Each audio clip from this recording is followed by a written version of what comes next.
Hello again. So we are still working on the Trane model number TUD080R9V3K4.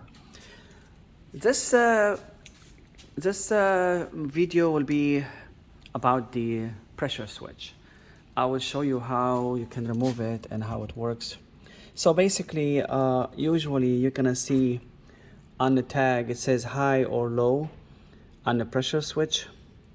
So one of them could belong to the first stage, the other one will belong to the second stage. Remember, this is a two-stage furnace, and a lot of times the easiest way to check, maybe you can fix your furnace if it doesn't work.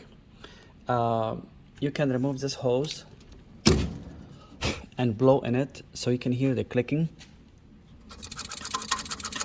Sometimes the switch will be stuck, so you can release it by doing that, and also poke something here like toothpicks or a hard wire, steel wire. Sometimes if this connection is plugged or clogged, it will cause issues. So you can clean it both ways. Sometimes also make sure that sometimes you can see water here or anything can be stuck. These are things that can help. Other thing is you can hit on it just very, very lightly. Don't go crazy on it, like hit on it with a screwdriver like this. Sometimes can be stuck. Okay, so the pressure switch basically, for this particular model, these pressure switches are basically just safety switches. They monitor the RPM of the draft inducer motor, which basically is sucking the burners into the heat exchanger. There's like a path where the fire travels. I will show you later in other videos, and it will go into the heat exchanger. Then it will be shot, or the inducer motor will shoot it into the chimney. Okay, so these are the things you need to know about the pressure switch. Basically, it's a safety switch. If anything slows down this motor, or anything that happened to slow down the fire being sucked into the heat exchanger, the pressure switch will monitor the pressure of the inducer motor. If it's dangerous or if it's too low, it will basically interrupt the operation. The pressure switch is measured by water column. It's something lower than PSI. As you see here, it's 0.50. So if the pressure switch senses less than 50, like 0.50, it will interrupt the operation. It has to be higher than the 5. It has to be 60, 65. Now again, this senses two speeds, so the low speed has a different setting. We will see in the operation which one is which, and also I will show you what kind of code you're gonna get if these if they fail. Okay, so basically removing it is easy. There are 2 screws here.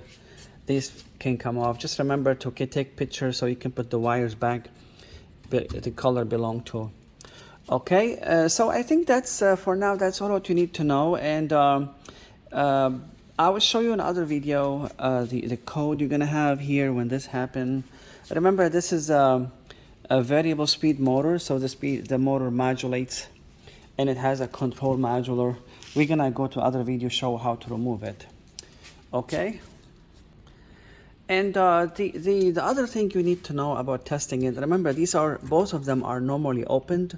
So when the furnace is off, they are normally opened. The only time they close when they prove that the inducer motor is working fine. The other way you can test this is try to, when that thing comes on, like in 5 seconds, you can jump these 2 wires. Depends after you locate which stage belongs to which. For example, if it's a first stage, if this comes on and you jump it, you're gonna be manually make it work. And if the system doesn't work first, and after you do and you jump it, it works, that means there is something wrong with the pressure switch. But again, you have to, the best way to do it, make sure first the pressure is normal. Sometimes other thing you can check if there's something stuck in the chimney. That something can be a bird sometimes, or maybe sometimes there's some the chimney is deteriorating and a lot of residue and dirt will come and somehow come into this, or maybe they're gonna block the flow, and this is one of the symptoms you have to check.